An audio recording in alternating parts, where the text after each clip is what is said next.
Hey everybody, happy Sunday. How y'all doing out here? Me, I'm doing a lot better.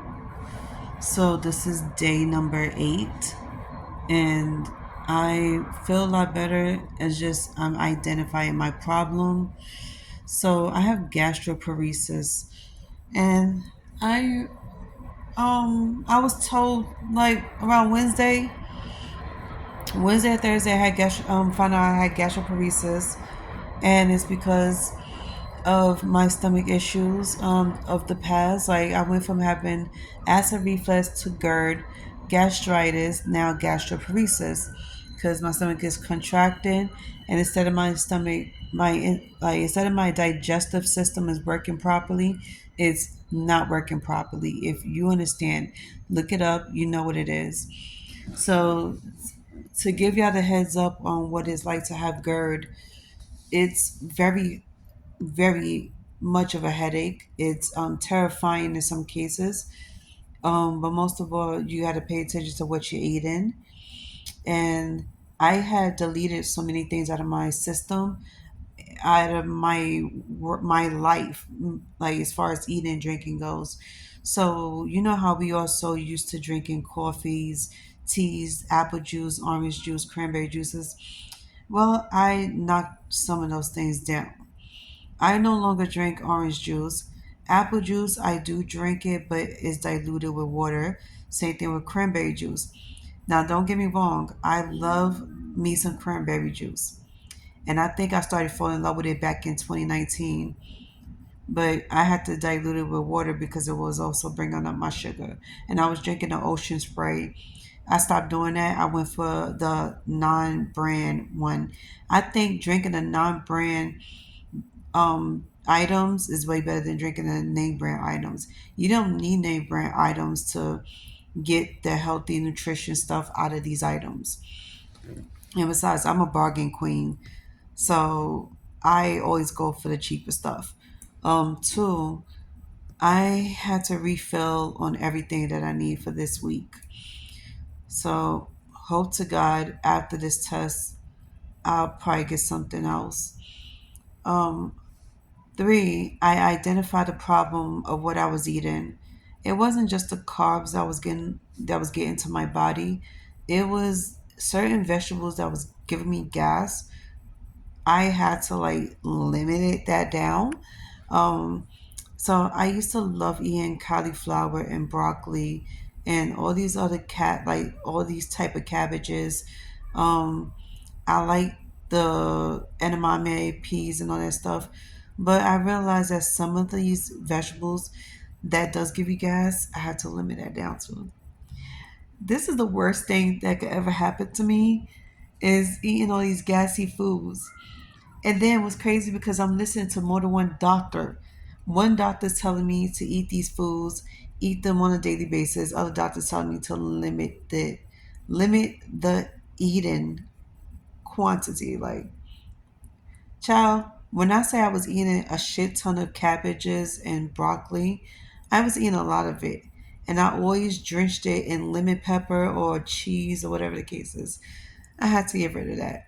And then I started steaming my cabbage, and I think that was the best thing I ever did. I gotta get me a steamer, but I steamed it the old fashioned way. So another thing I learned was, oh my God, the coffees. I didn't know coffees could spike your sugar. I drink my coffee with 4 sugars.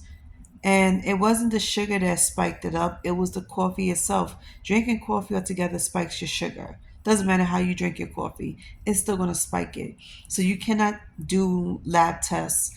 So another thing I learned was I don't like much water. I hate water. If you know, you know. I hate it. I don't like the non-taste of the water.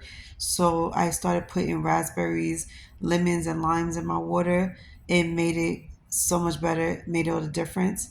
Another thing I learned about myself, I ate rice pudding the other day. Mind you, I never had rice pudding a day in my life, but they say it's okay to eat it. So I ate this rice pudding. I put my cinnamon in it. It was so much better. Oh my God. I like rice pudding now, but try not to overdo it. We're not going to overdo the dairy stuff. I promise you. So instead of counting calories, we just learning how to limit and make it into our second nature. This will come as like second nature to us once we learn how to do everything the right way. So I'm learning these things as I go along, and thanks to these nurses and this doctor, I finally realized what was the cause of my issues, my stomach issues, because this is the number one thing that's really been bugging me, and this has been like 7 years now. I say between 2015, 2016, it started really bugging me. So when I went to St. Barnabas Hospital, I realized my gastritis was occurring, but when I went to Einstein Hospital, it was getting worse. And then me not really taking care of myself the way I was supposed to made it worse. I didn't acknowledge the problem. I didn't want to take care of it. I was like, okay, we're gonna be fine. Just slap some pills with it and drink some cranberry juice, so you'll be good. And it caught up to me up until 2014. I mean, not 2014, 2024. So between 2019 and 2024, I was going through hell because I was ignoring it. I was denying the problem. The doctor gave me some pills to go with it. So I started taking famotidine. I started taking Tylenol, and I take the anti-nausea pills. So when we identified this problem, this was back in 2019. She said you can't keep ignoring it, but I kept doing it. I didn't go back to the doctors until 2022. I started to tell them like, okay, I'm starting to feel it. You're right. I shouldn't have ignored it. Knowing me, okay, if you know me very well, you know I like to avoid a lot of shit. And I like to tell myself this is not happening, this is not true. I can take care of myself. Even if it's true, I'm still gonna take care of myself. I didn't want to rely on no doctors.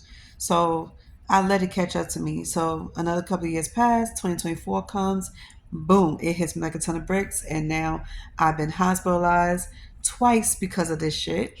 And I felt like I didn't learn my lesson. So yeah, it's on me. And this is what happens when you ignore the problems. If you keep ignoring the problems, it's going to catch up to you. You like to tell yourself, this is not happening. It's just in your head. And a lot of people kept saying, maybe it is, maybe it's not, but you still got to check. So I'm like, okay, I'll check when I get ready to. Same thing when I found out my heart issues was getting worse. I didn't want to believe it. I was like, I'm too young. I'm 38 years old. I'm like, it's not happening. But it is. So moral of the story is, please do not ignore your health. Do not ignore anything. It doesn't matter if it's the smallest thing. Don't ignore it, because you're gonna be like me and land in a motherfucking hospital, and you're gonna wish you never had ignored your situation. I'm paying the price for ignoring it. I spent 4 or 5 years ignoring it, telling myself everything is fine. I could take care of it with just pills and water or juice, whatever the case is. And I kept drowning myself in Tylenol pills and other stuff. And I even took Tums. So please don't ignore it.